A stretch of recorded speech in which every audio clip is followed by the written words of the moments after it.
దేశం అంటే మట్టి కాదు, దేశం అంటే మనుషులని.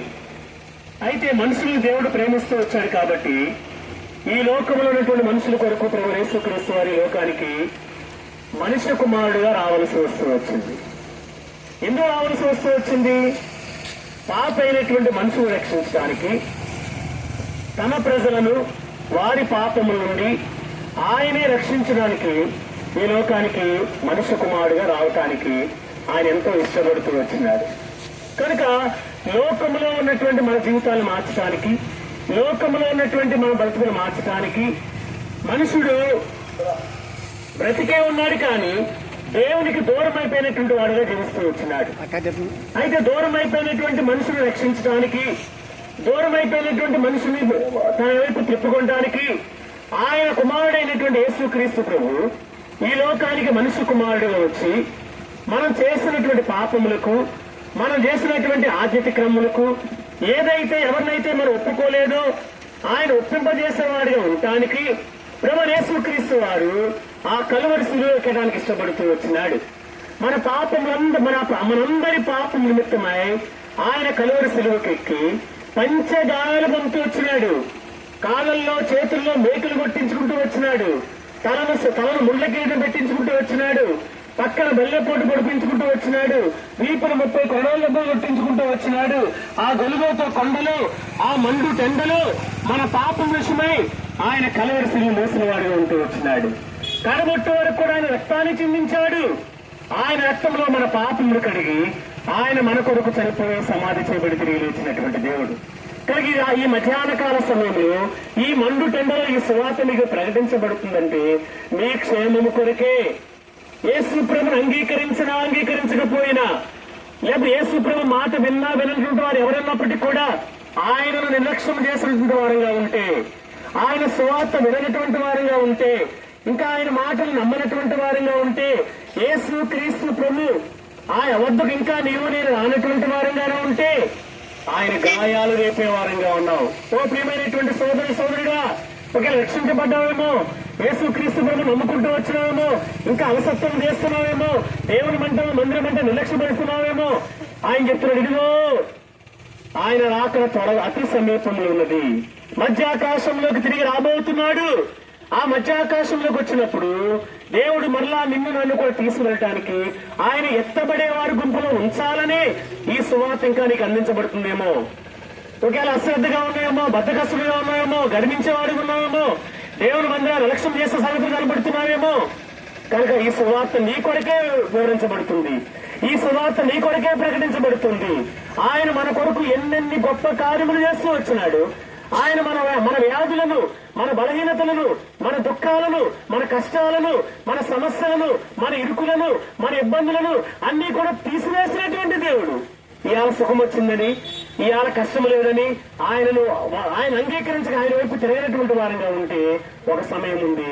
ఆ సమయం వచ్చినప్పుడు ఆ మధ్య ఆకాశంలోకి ప్రభు యేసుక్రీస్తు వారు వచ్చినప్పుడు ఎత్తబడేవారి గుంపులో లేకపోతే మన జీవితం వృధా. ఎత్తబడేవారి గుంపులో లేకపోతే మన క్రైస్తవ జీవితం అంతా కూడా ఎరిగినా కూడా సున్నాగా కనబడేదిగా ఉంది. కనుక ఈ మధ్యాహ్న కాల సమయంలో ఆయన సువార్త, ఆయన శుభవర్తమానము, ఆయన శుభలేఖ, ఆయన మంచి మాటలు నీకు అందించేవాడిగా కనబడుతున్నాడు. కనుక ఎవరైనప్పటికీ కూడా ఇక మారు మనసు పొందకపోతే, పురాతన క్రైస్తవులుగా మనం ఉన్నట్టు అనుకున్నవారముగా ఉంటే, మా నాన్న క్రైస్తవుడండి, మా తాత క్రైస్తవుడండి, లేదా ఆ సంగతులు కలిగేటువంటి వారుగా ఉంటుంది. ఇప్పుడు నా జీవితము నిజమైనటువంటి క్రైస్తవుడిగా ఉండాలని దేవుడు ఇష్టపడుతున్నాడు.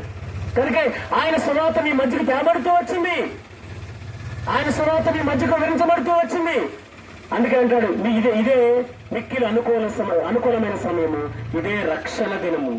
కనుక నువ్వు ఎక్కడున్నప్పటికీ కూడా, నువ్వు ఏ పరిస్థితి ఉన్నప్పటికీ కూడా, నువ్వు ఎలాంటి పరిస్థితులు ఉన్నప్పటికీ కూడా, అయ్యో దేవుడు నా పాపను క్షమించనండి, అయ్యో దేవుడు నా పాపను క్షమించి, నేను ఎంత ఘోర పాపినండి, ఎరగనటువంటి ఘోర పాపిగా ఉన్నాను, ఎరిగి కూడా పాపిగా జీవిస్తున్నాను అనే ఆలోచన నీకు వచ్చినట్లయితే ఇప్పుడే ప్రభు చెప్తున్నాడు.